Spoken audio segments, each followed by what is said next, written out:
Rainer Maria Rilke, extrait de Lettres à un jeune poète.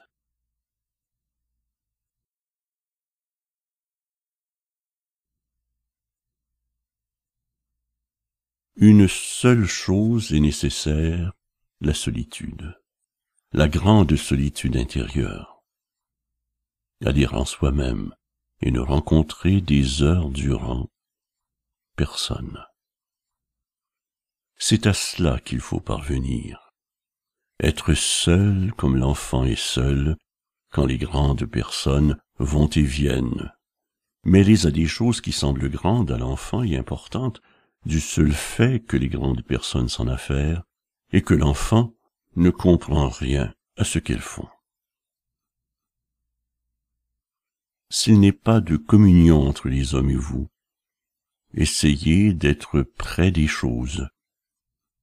Elles ne vous abandonneront pas. Il y a encore des nuits, il y a encore des vents qui agitent les arbres et courent sur les pays. Dans le monde des choses et celui des bêtes, tout est plein d'événements auxquels vous pouvez prendre part. Les enfants sont toujours comme l'enfant que vous fûtes, tristes et heureux. Et si vous pensez à votre enfance, vous revivez parmi eux, parmi les enfants secrets. Les grandes personnes ne sont rien, leur dignité ne répond à rien. Cherchez en vous-même, explorez la raison qui vous commande d'écrire. Examinez si elle plonge ses racines au plus profond de votre cœur. Faites-vous cet aveu.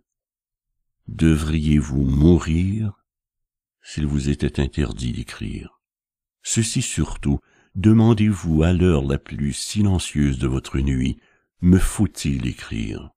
Creusez en vous-même à la recherche d'une réponse profonde, et si celle-ci devait être affirmative, s'il vous était donné d'aller à la rencontre de cette grave question avec un fort et simple « il le faut », alors bâtissez votre vie selon cette nécessité.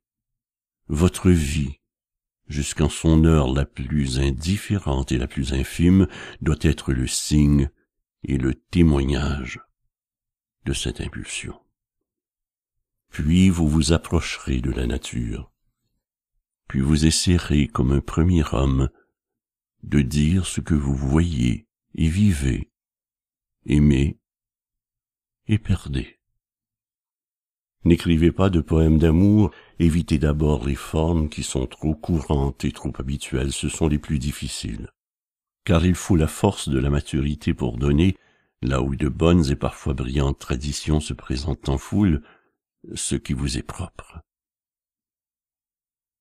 Laissez donc les motifs communs pour ceux que vous offre votre propre quotidien.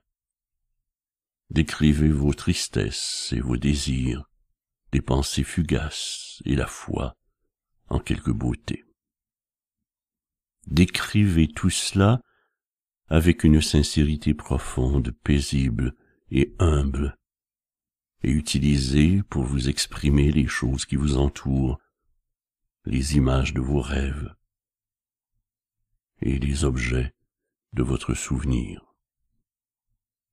Si votre quotidien vous paraît pauvre, ne l'accusez pas, accusez-vous vous-même. Dites-vous que vous n'êtes pas assez poète pour rappeler à vous ses richesses. Car pour celui qui crée, il n'y a pas de pauvreté, pas de lieu pauvre et indifférent. Et fussiez-vous même dans une prison dont les murs ne laisseraient parvenir à vos sens aucune des rumeurs du monde, n'auriez-vous pas alors toujours votre enfance, cette délicieuse et royale richesse, ce trésor des souvenirs?